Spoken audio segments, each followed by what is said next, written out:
Kalau disuruh lama geraknya gitu ya. Iya. Jadi disuruh A kayak masuk telinga kanan, keluar Keluar lagi telinga lewat yang telinga iya. kanan gitu ya. Dampak jangka panjangnya apa? Nggak peka anaknya terhadap segala sesuatu yang di sekelilingnya. Halo parents, ketemu lagi sama aku Prita Tias Pangestuti dari Good Enough Parents. Aku seorang psikolog klinis dan keluarga. Konsep untuk pola hidup sehat itu tidak menjadi prioritas jangan-jangan sampai dewasa. Sehingga mungkin yang didahulukan di otak anak adalah apa yang aku inginkan, bukan apa yang tubuhku butuhkan. Berarti ada keseimbangan antara kognitif dan psikomotorik ya Kak ya untuk anak.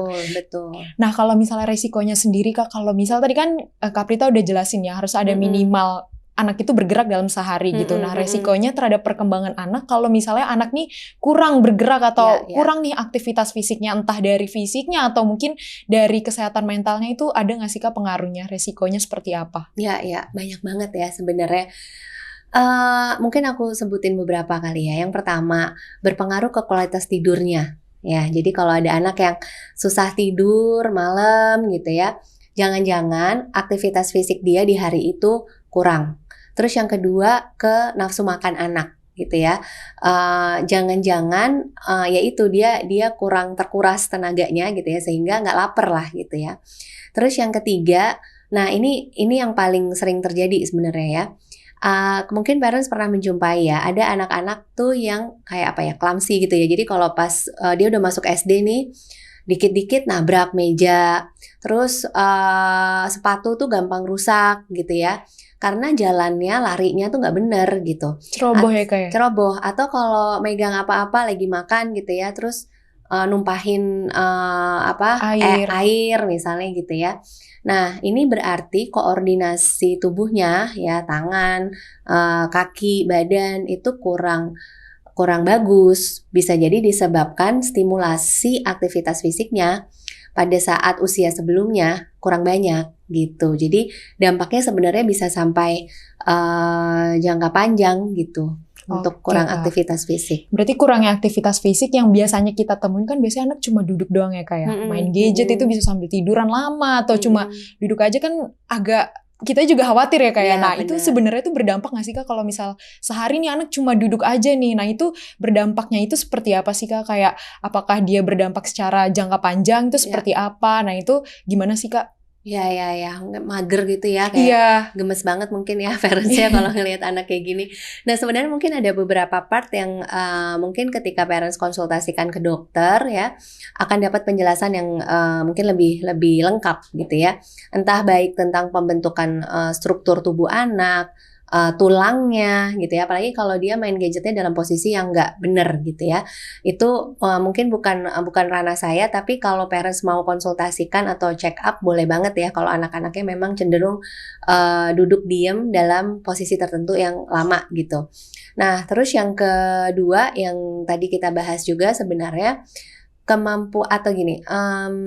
kurang responsif anaknya ya. Kurang responsif itu bahasa halus dari kalau disuruh lama geraknya gitu ya. Jadi disuruh A kayak masuk telinga kanan, keluar lagi lewat telinga kanan gitu ya. Mantul. Itu karena apa? Karena ketidakmampuan dia untuk menangkap apa yang ada di sekelilingnya. Dampak jangka panjangnya apa? Nggak peka anaknya terhadap segala sesuatu yang di sekelilingnya gitu ya. Nah ini juga kita nggak mau kan, dan ada beberapa studi yang bilang resiko obesitas meningkat ya, meskipun itu mungkin dokter anak yang lebih paham ya. Tapi kalau secara logikanya aja, dia main sambil ngemil, nggak gerak gitu ya, meskipun usia pertumbuhan, metabolisme masih cepat, tapi justru bisa menjadi faktor untuk meningkatkan resiko obesitas. Nah makanya obesitas itu biasanya dimulai dari umur remaja nih ya, karena udah mulai mager itu tadi gitu ya. Ini yang kita perlu hati-hati juga sebenarnya. Nah, parents di rumah jadi udah tahu ya kalau aktivitas fisik ini nggak bisa dianggap sepele dan juga ini sifatnya sangat penting. Karena dari aktivitas fisik kita bisa menyeimbangkan nih dari sifat kognitif anak serta motoriknya anak. Jadi aktivitas fisik ini perlu untuk dilakukan. Nah, sebelum kita beranjak ke pembahasan selanjutnya, aku mau ngingetin buat parents dan juga teman-teman Algorithmics di rumah untuk nggak lupa kasih komentar di video ini dan juga like dan subscribe terutama di channel Algorithmics Indonesia untuk mengetahui informasi dan video-video edukatif yang akan kami berikan. Nah, untuk pembahasan selanjutnya terkait kombinasi dari faktor-faktor yang telah kita bahas. Terkait bagaimana sih kombinasi pola makan yang buruk, lalu penggunaan gadget yang berlebihan, serta kurangnya aktivitas fisik yang menyebabkan adanya gangguan atau permasalahan kesehatan mental pada anak, terutama secara keseluruhan itu seperti apa? Kombinasi Kompleks ya Kak ya? itu kan berarti kayaknya kita ngebayangin serem banget ya. Iya. Mungkin kalau tadi kombinasi, berarti parents mungkin kita membayangkan seorang anak yang udahan dia nggak tangkas secara secara gerak fisik gitu ya.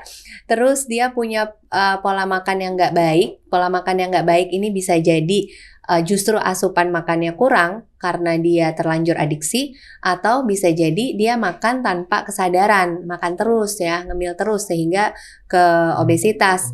Terus ditambah lagi adiksi terhadap screen, berarti kan faktor-faktor yang tadi saya jelaskan di awal kemungkinan ada di anak ini gitu ya. Nah, dampak untuk mungkin belum dirasakan sekarang ya.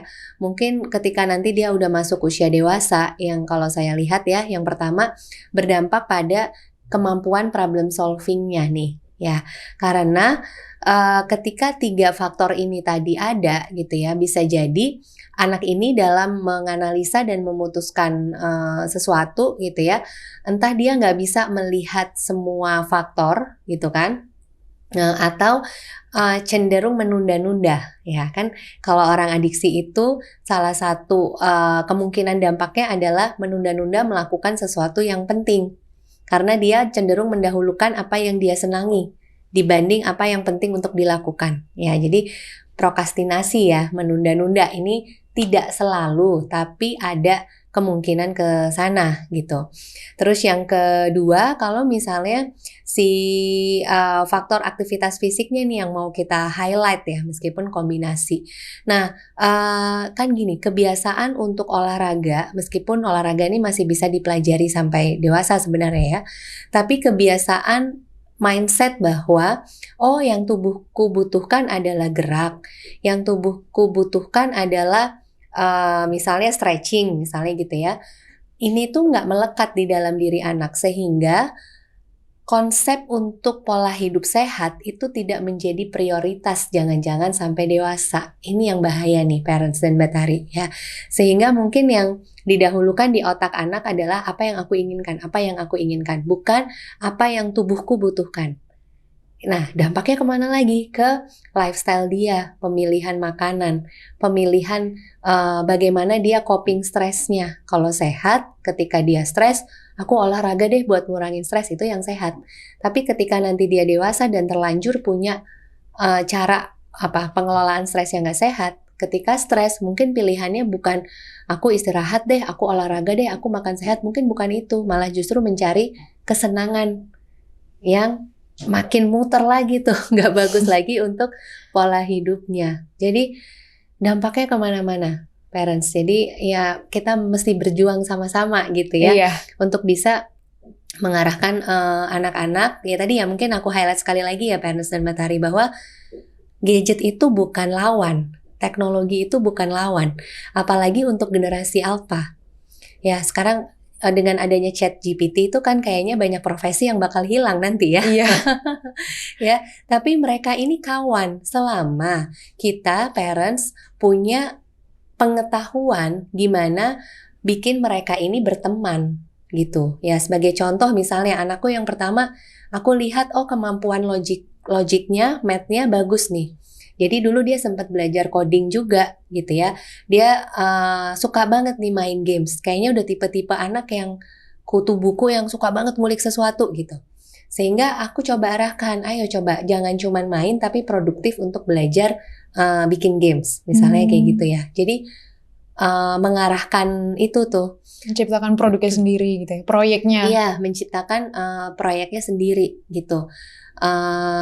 Sama untuk teman-teman yang mungkin teman-teman algoritmik yang mungkin tapi kayaknya aku Kak kurang suka nih gitu ya coding sesuatu yang logik banget kurang suka nih misalnya. Nah itu seperti anakku yang kedua kayak ya berarti kreatifnya kan yang lebih tinggi ya, kreatif thinkingnya tuh yang lebih berkembang mengembangkan sesuatu gitu. Nah itu juga bisa kita fasilitasi lewat apps yang terkait sebenarnya gitu. Oke Kak, nah ini pertanyaan terakhir nih Kak sebelum episode ini selesai gitu Kak. Walaupun pembahasannya ternyata sangat menarik ya dan kompleks kalau kita bahas gitu Kak, panjang banget gitu kan. Nah ada gak sih Kak pesan-pesan buat orang tua terutama gimana sih cara agar orang tua nih bisa tahu potensi-potensi yang memang harus dihindari ternyata anak ini sudah menunjukkan ciri-ciri yang kecanduan gadget atau mungkin ada masalah-masalah terkait pola makannya Kak atau distraksi dari aktivitas fisiknya itu mungkin ada pesan-pesan dari Kak Prita nggak? Oke, ini sekaligus ini ya highlight buat parents semua ya. Nah, parents menurut saya karena dunia kita dengan dunia anak-anak ini udah jauh berbeda gitu ya. Sekarang kita perlu belajar untuk tahu POV-nya anak-anak gitu. Mau nggak mau kita mesti belajar apa yang anak-anak main atau anak-anak tonton untuk kita bisa ngulik karena anak zaman sekarang nggak bisa kayak anak zaman dulu yang cuman dibilang ini nggak boleh ini no, ini nggak boleh ini no, yang ada nanti mereka musuhin kita ya kan. Jadi kalau yang pertama gitu ya, coba parents selami dunia anak-anaknya apapun yang jadi interest mereka sekarang. Jadilah seperti detektif yang curious terus gitu ya. Kenapa sih dia suka ini? Kenapa sih dia nonton komentator ini misalnya? Kenapa dia main games ini? Curious aja dulu apa yang dia cari gitu ya. Sambil ditanya ke anaknya. Nah yang kedua mau gak mau kita mesti cari tahu nih. Kalau kita pengen bisa memetakan kecerdasan anak. Nah inilah kenapa saya sampai bikin satu kelas khusus untuk orang tua. Untuk bisa memetakan kecerdasan anak saya ini menonjolnya di mana karena ini emang fondasi banget ya parents ya. Ini mau nggak mau kita mesti belajar nih karena kayak satu episode lagi nih kita bahas kecerdasan ya. Mau nggak mau kita mesti belajar nih macam-macam kecerdasan itu apa sih, ciri-cirinya gimana sih gitu ya, supaya bisa mengobserve dan memetakan kecerdasan anak kita. Yang ketiga mau nggak mau kita mesti cari resource sebanyak-banyaknya. Kalau anakku menonjol di logiknya misalnya, apps-nya apa nih? Atau mungkin resources lain gitu ya, dia perlu les apa nih gitu. Kalau anakku menonjol di kinestetiknya, geraknya, berarti resource tambahan apa yang bisa aku sediakan gitu ya. Nah, supply resource ini baru bisa kita kasih kalau kita kenal benar nih, bisa memetakan benar kira-kira potensi anak kita di mana. Prosesnya panjang parents dan menurutku kita nggak bisa sendiri gitu ya, makanya sekarang memang banyak provider yang bisa support kita sebagai parents untuk menyediakan activity-activity yang bisa mensupport, mengoptimalkan kecerdasan anak kita. Nah dari pembahasan menarik yang sudah disampaikan oleh Kak Prita Tias bisa kita ketahui atau bisa kita tarik kesimpulan bahwa peran orang tua sangat penting, di mana nggak cuma anak yang belajar dari teknologi tapi orang tua bisa belajar dari teknologi tentang bagaimana sih cara mengidentifikasi, cara mengetahui minat dan juga bakat anak, serta hal-hal apa saja yang bisa mendukung kesukaan atau minat bakat anak-anak tersebut sehingga dapat tersalurkan dengan baik. Oleh karena itu, orang tua perlu untuk belajar terkait hal-hal yang perlu dikembangkan nih, terutama orang tua juga bisa berkontribusi dalam aktivitas sehari-hari anak sehingga anak nggak kecanduan gadget atau hanya berdiam diri, sehingga anak juga punya nih alternatif-alternatif kegiatan lainnya di samping menggunakan gadget.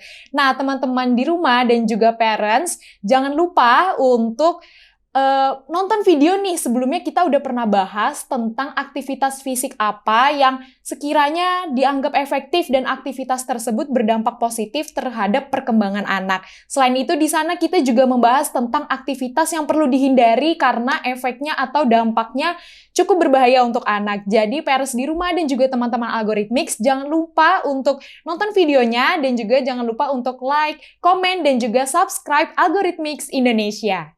episode kali ini cukup sampai di sini. Aku Mentari dan juga ada Kak Prita Tias. Pamit undur diri dan sampai jumpa di episode selanjutnya.